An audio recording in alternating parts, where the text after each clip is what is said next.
Hai semua, selamat petang ya. Okey, untuk hari ini kita akan teruskan pelajaran kita hari ini. Okey, cuba kamu lihat tangan cikgu. Apa kamu nampak? Okey, boleh kamu type di ruangan chat. Okey, apa yang kamu nampak benda ini?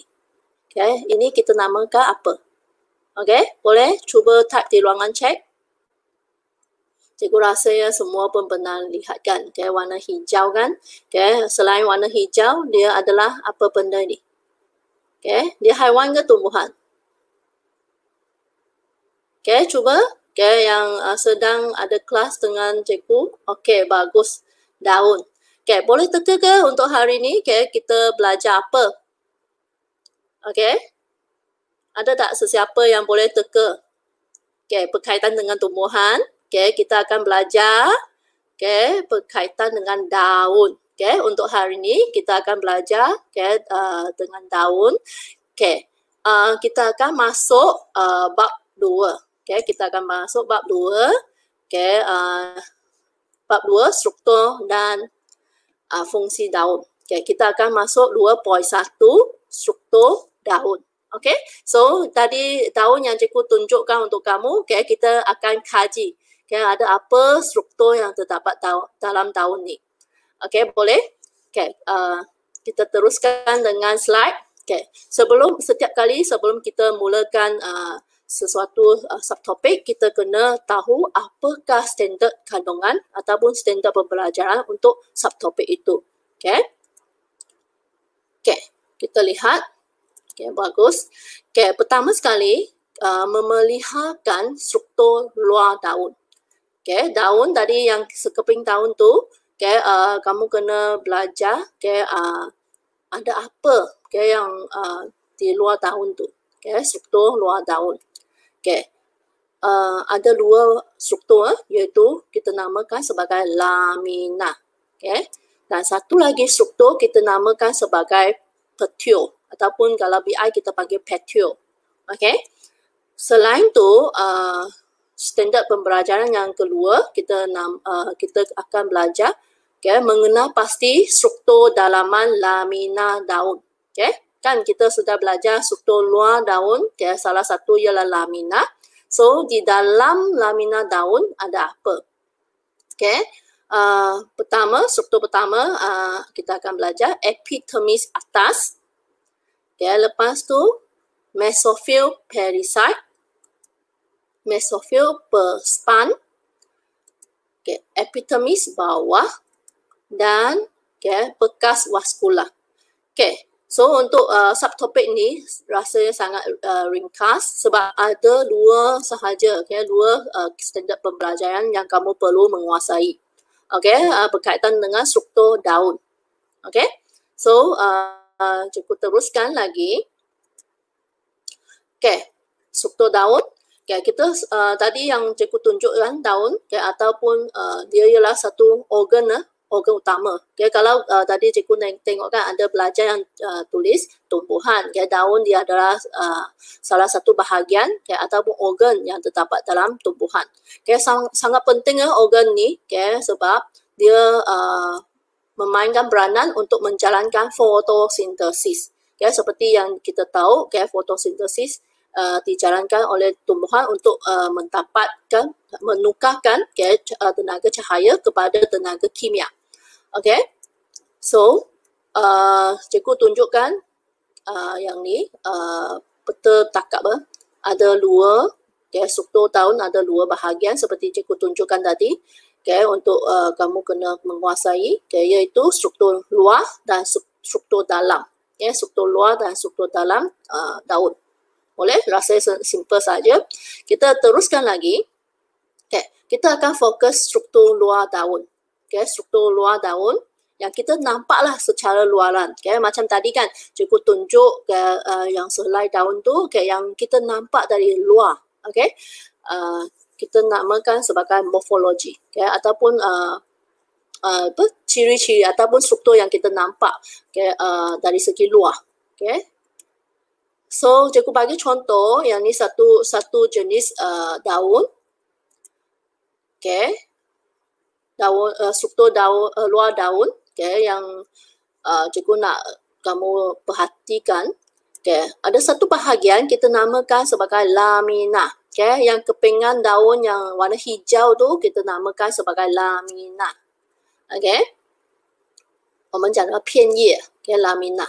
Okay, and then satu lagi okay, petiole. Okay, petiole itu yang sesuatu bahagian yang menyambungkan lamina dengan batang pokok. Okay, ataupun batang tumbuhan. Okay, boleh? So, kita teruskan lagi okay, berkaitan dengan struktur luar daun. Kita fokus, kita pergi lamina. Okay, ni kita seperti kamu sudah tahu, bahagian yang warna hijau kepingan daun ni kita namakan sebagai lamina. Okay, ciri-ciri untuk lamina, okay, dia leper. Okay, leper, nipis, lata dan berwarna hijau.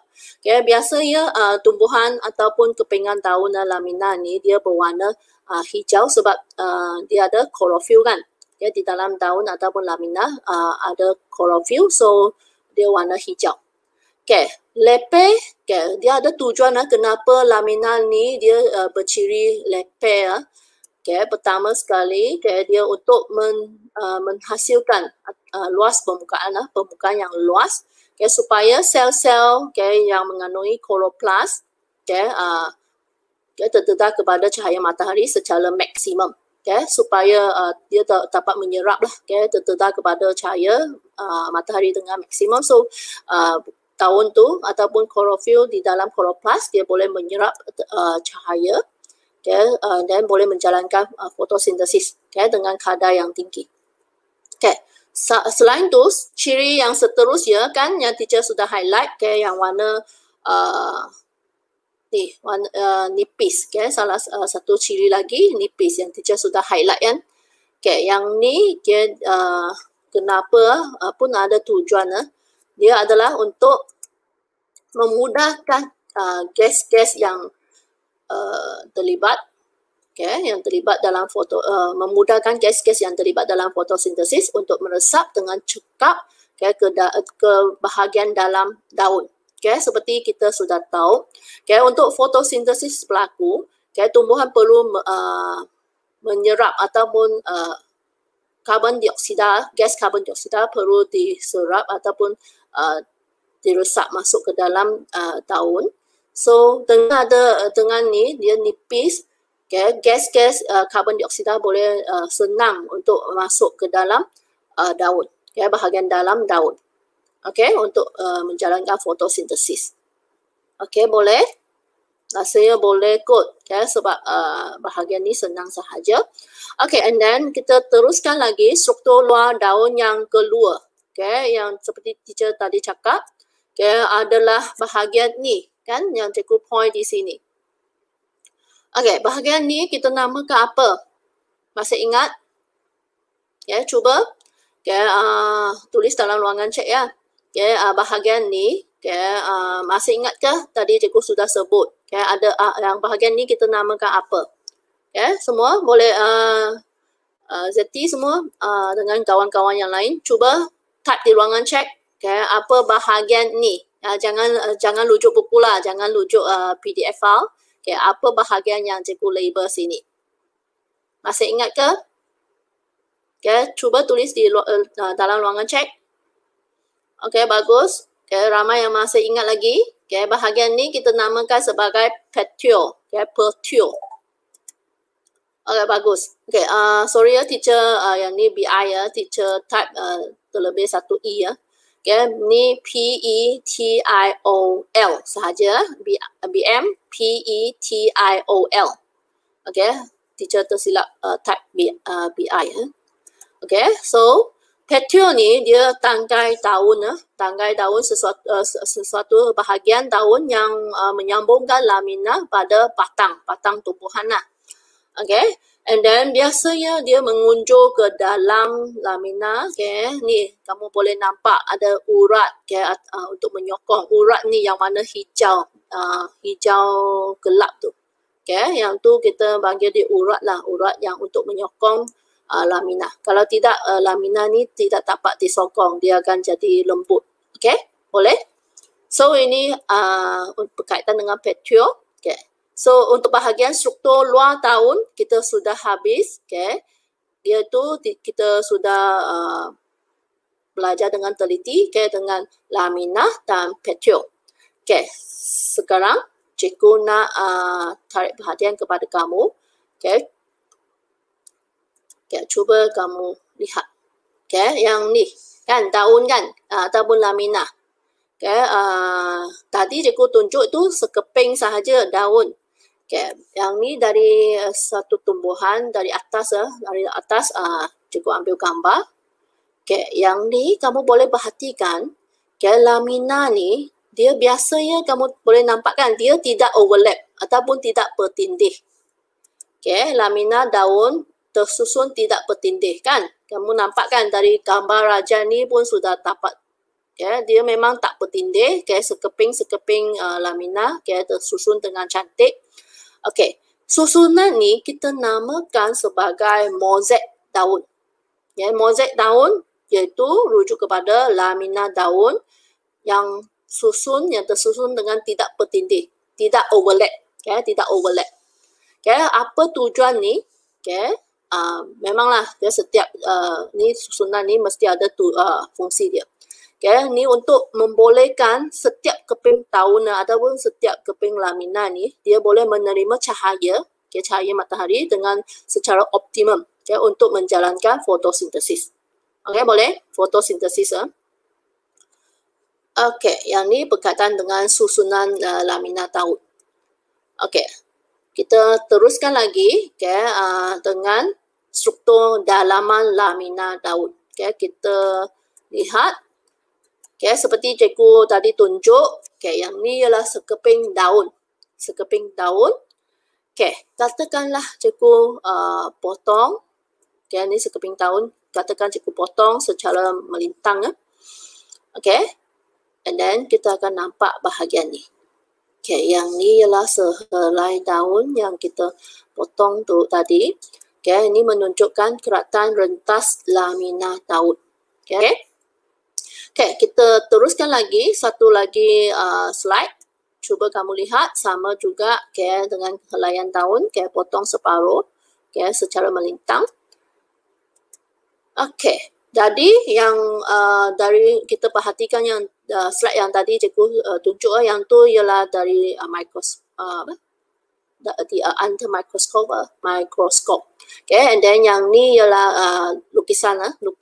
Okay, kalau minta kamu lukis keratan rentas lamina daun, kamu sepatutnya boleh lukis dan label.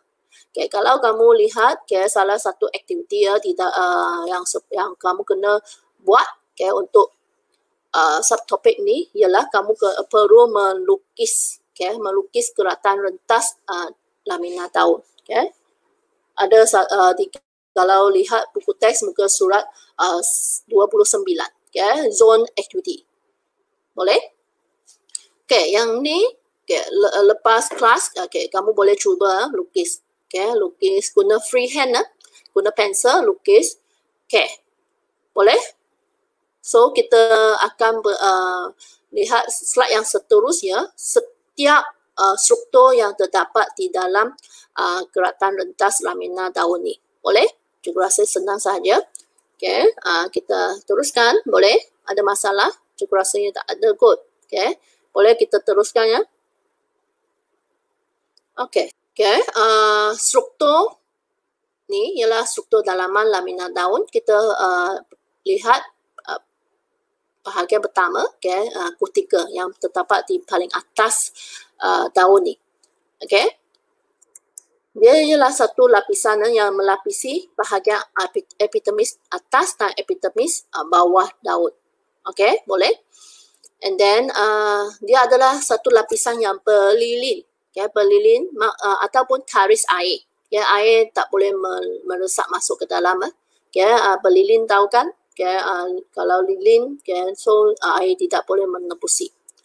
Okay, tujuannya untuk mengurangkan ataupun menghalang kehilangan air, okay, berlebihan melalui penyejatan. Okay, sebab kita tahu kan lamina daun paling atas yang ni kutika ni, okay, dia karis air supaya air di dalam daun tidak akan tersejat, okay, jika di bawah matahari kan.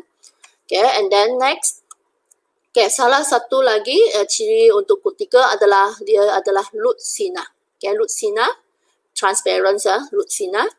Okay, supaya cahaya matahari boleh menebusinya, okay, and then dia boleh masuk ke dalam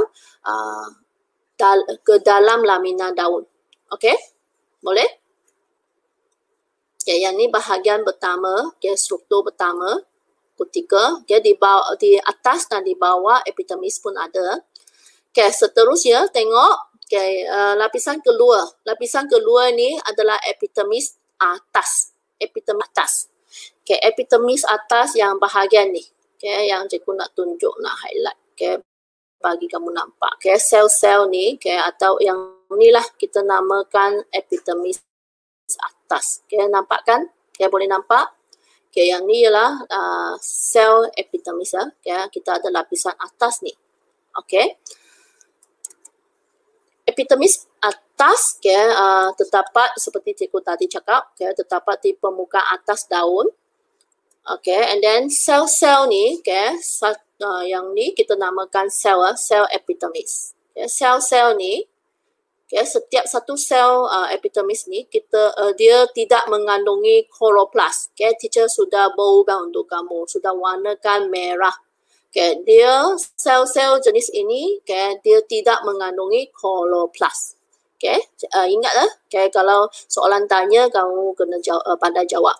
Yes, tanya sel tumbuhan manakah, okay, yang tidak mengandungi kloroplast, okay, iaitu, okay, sel epidermis, okay, di epidermis atas, okay, daun. Okay, and then seperti kutika, okay, ni epidermis, sel-sel epidermis ni juga bersifat lutsina, okay, transparent. Okay, sebab, okay, untuk membolehkan cahaya, okay, menebusi, okay, dan masuk ke dalam lamina daun. Boleh? So yang bahagian epidermis atas ni dia bukan berfungsi untuk menjalankan fotosintesis, okay? Boleh sebab dia tidak mengandungi kloroplast. Okay? Boleh? So next. Okay? Jika kita sudah belajar epidermis atas, tentu ada epidermis bawah. Okay, yang di bawah ni, okay, yang bahagian ni, okay, cikgu lukis. Okay, untuk conteng supaya kamu nampak. Okay, ni lapisan ni kita namakan sebagai lapisan epidermis bawah. Okay, ni sel-sel epidermis bawah lah. Okay, dia terdapat di bawah daun. Okay, next. Okay, di bawah daun ni, okay, ni epidermis lapisan epidermis bawah ni, okay, dia special sikit, okay, lain sikit sebab dia ada stoma. Okay, nampak ke yang benda ni? Cikgu cuba bulatkan bahagian ni.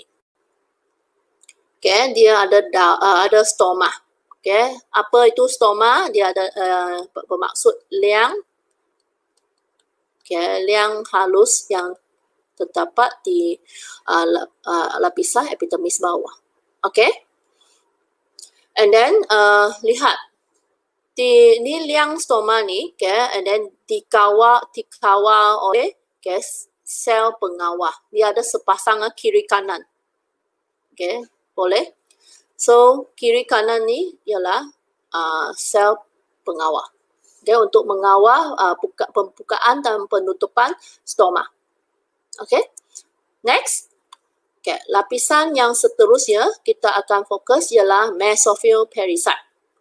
Okay, mesophyll parasite ataupun ada buku tulis lapisan mesophyll parasite.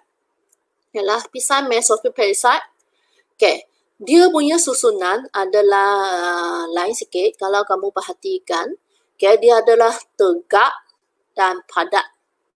Okay, dia kalau kamu lihat kan dia tegak macam ni. Okay, and then dia tersusun dengan rapat. Okay, and then di antara sel-sel mesophyll parasite ni tiada ruang. Okay, tidak ada ruang sebab dia susun dengan sangat rapat. Okay, boleh. Okay, and then next, okay, padat tegak supaya dia nak menyerap cahaya yang maksimum, cahaya yang banyak. Okay, so kalau dia fungsi untuk menyerap cahaya matahari, okay, tentu untuk menjalankan fotosintesis. Okay, untuk menjalankan fotosintesis, okay, ni sebab itulah kita cakap sel-sel ni ataupun lapisan mesofil perisit ni dia adalah tapak fotosintesis. Okay, sebab cahaya matahari boleh sampai, okay, and then dia boleh menyerap cahaya dengan maksimum. Okay, and then tambahan pula, okay, setiap sel mesofil perisit ni, okay, ni, okay, yang nampak kan ada bulat-bulat ni. Sorry ya, teacher lukis cantik sikit. Okay, yang bulat-bulat kecil ni, okay, ni sebenarnya adalah rujuk kepada chloroplast. Okay, chloroplast. Okay, kalau lihat okay, sel mesofil perisit ni, okay, dia ada banyak, sangat banyak chloroplast. Okay, boleh kita teruskan. So sebab itulah kita cakap, okay, sel mesofil perisit dia ada tapak fotosintesis. Okay, next, lapisan yang seterusnya, okay, kita namakan sebagai lapisan mesofil perspan, ya, mesofil perspan. Okay, ataupun kalau BI spongy mesofil cell. Okay, sel-sel mesofil perspan ni, okay, dia adalah berbentuk tidak scatter. Okay, irregular shape. Okay, bentuk dia tak scatter, okay, tak ada bentuk yang tetap. Boleh, yang ni semua ni sel-sel yang teacher cuba lukis yang warna merah ni, okay, semua ni kita namakan sebagai sel mesofil, okay, perspan. Perspan. Okay, semua ni adalah sel-sel lah. Okay. Kenapa dia susun secara tidak scatter? Okay, sebab dia nak menambahkan luas permukaan. Okay, dia punya bentuk sel-sel mesofil perspan ni dia dalam bentuk yang tidak scatter. Okay, sebab dia nak menampakkan luas permukaan, okay, untuk untuk pertukaran gas, ya, untuk pertukaran gas berlaku. Boleh? Okay, dengan ada dia tak tetap, tak scatter, okay, ada lipatan banyak, so dia punya luas permukaan pun akan bertambah.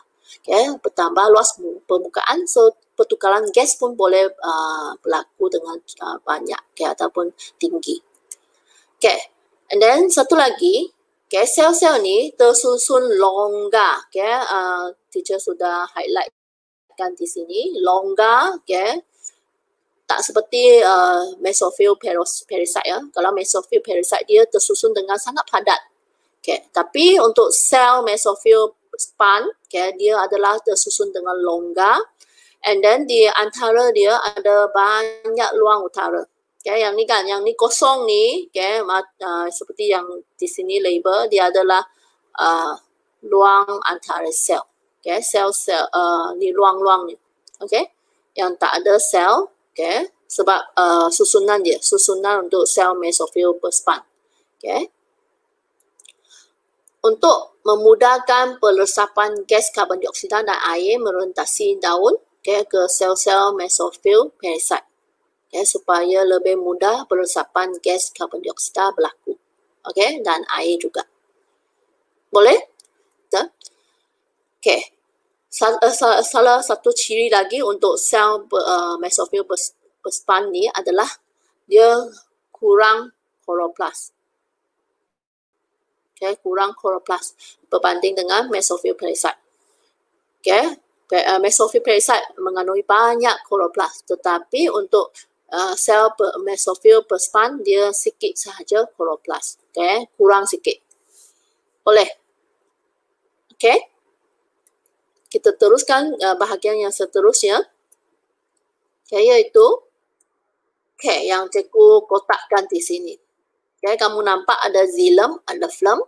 Okay, yang bahagian ni adalah kita namakan sebagai bekas vaskular. Okay, bekas vaskular, iaitu terdiri daripada xilem dan phlegm. Boleh? So, tumbuhan lah memang mesti adalah bekas vaskular ni. Kenapa? Sebab xilem ni berfungsi untuk mengangkut air dan garam mineral dari sel akar ke tumbuhan bahagian ke daun ke tumbuhan bahagian yang lain. Okay? And then selain tu, salah satu ciri lagi tisu xilem, dinding tisu xilem ni dia adalah berlignin. Berlignin, kuatlah, dia berlignin dan tebal. So dengan ni dia boleh memberi sokongan dan kekuatan mekanikal kepada tumbuhan. Dia boleh support tumbuhan supaya dia tidak tumbang. Tidak tumbang, dia boleh berdiri dengan tegak. Boleh? And then untuk phloem pula, phloem fungsinya cikgu rasanya semua tahu. Phloem punya fungsi adalah untuk mengangkut bahan organik. Bahan organ daun kan bahagian organ utama untuk menjalankan fotosintesis adalah daun. So phloem ni berfungsi untuk mengangkut bahan organik yang terhasil daripada fotosintesis, mengangkut dari daun ke bahagian lain tumbuhan. Okay? Boleh? So untuk hari ni kita habis untuk 2.1, iaitu struktur luar daun dan struktur dalaman lamina daun. Yang rasanya simple saja untuk hari ini. Rasanya ini sahaja untuk kali ini. Ada masalah kamu boleh message teacher nanti. Boleh? Itu sahaja. Thank you ya semua.